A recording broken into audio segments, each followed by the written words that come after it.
Amis tireurs, bonjour, bienvenue sur cette vidéo en cours d'un rechargement de calibre 40 Smith & Wesson avec la Loadmaster. Je tenais à faire cette vidéo parce que, en fin de compte, il se trouve qu'auparavant, il y a encore quelques semaines, j'avais une litourette et puis, compte tenu des cadences infernales au stand de tir, je dis infernal, mais vous m'avez compris, hein, c'est avec plaisir que je vais au stand. J'avais besoin d'optimiser mes phases de rechargement. Avec la litourette, ça faisait du très très bon travail, mais je souhaitais optimiser ce temps de rechargement. Donc j'ai opté il y a quelques semaines pour une presse Loadmaster. Et il se trouve qu'avec la presse Loadmaster, qui est une presse semi-automatique, nous retrouvons 5 postes, mais je n'en utilisais que 4. À savoir ici, j'avais mon désamorceur recalibreur. Ici, le poste était vide pour pouvoir permettre le logement de l'amorce qui est ici. Ici, on retrouve mon outil qui verse la poudre et qui évase très légèrement. Ici, nous avons le siégeur de balle et ici, le factory crimp. Donc, comme vous pouvez le constater actuellement sur ce rechargement de 40 Smith & Wesson, il n'y a pas le recalibreur et pour tout vous dire, on ne le voit peut-être pas bien, mais j'ai désactivé le petit piston qui permet d'amorcer, tout simplement parce qu'au bout de quelques rechargements, que ça soit en 9 mm, 45 ACP, 38 spécial, y compris le 40 Smith & Wesson, j'avais un problème. Le problème était au niveau des LHT. J'obtenais des LHT qui étaient, c'était de la LHT, je vous rappelle, hein, c'est la longueur hors tout de la munition. J'obtenais des LHT qui étaient complètement folles, complètement ubuesques, à savoir que je partais sur un réglage, mettons pour le 40 Smith & Wesson à 20-60 mm, et donc j'obtenais des LHT qui étaient complètement différentes.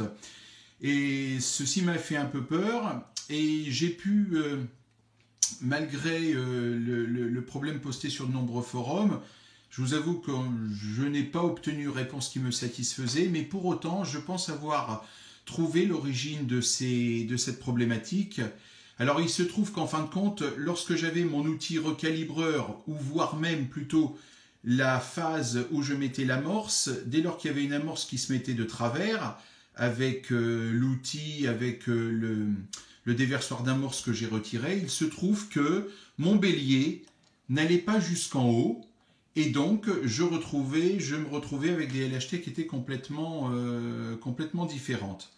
Donc j'ai pris le parti d'effectuer le recalibrage et désamorçage à part, d'effectuer l'amorçage à part, et en troisième phase, de réaliser mon chargement sur la base des 3 outils. Et de cette façon, vous allez me dire que certes, je perds 2 phases, hein, je fais en 3 fois ce que certains font en une, mais au moins en temps, je m'y retrouve, j'y gagne en sérénité et en commodité. Donc, ce que je fais, c'est que lorsque je rentre du stand, avant de nettoyer mes douilles, je prends une tourelle vide, qui est ici. J'y mets mon désamorceur recalibreur en 40 Smith & Wesson. Dans la foulée, je désamorce et recalibre l'ensemble de mes douilles. Puis, je les passe au bac à ultrasons, qui est ici. Vous voyez que là, actuellement, je viens de terminer et l'eau ainsi que le vinaigre d'alcool blanc est bien noir. Puis, après, je sèche mes douilles avec le déshydrateur de fruits et légumes. Puis, par la suite, désolé de faire un petit peu vite, mais je voulais quand même vous montrer très rapidement, j'utilise le bench auto primer, donc ce qui me permet d'avoir un amorçage vraiment très très régulier. Alors j'ai acquis cet appareil là cette semaine, je l'ai utilisé et en toute sincérité ça va très très très bien. C'est vraiment très fluide, je dirais même à la limite, le mouvement est très très onctueux. Je peux recharger, je peux amorcer, pardon, très rapidement du small ou du large pistol. Et donc, par la suite,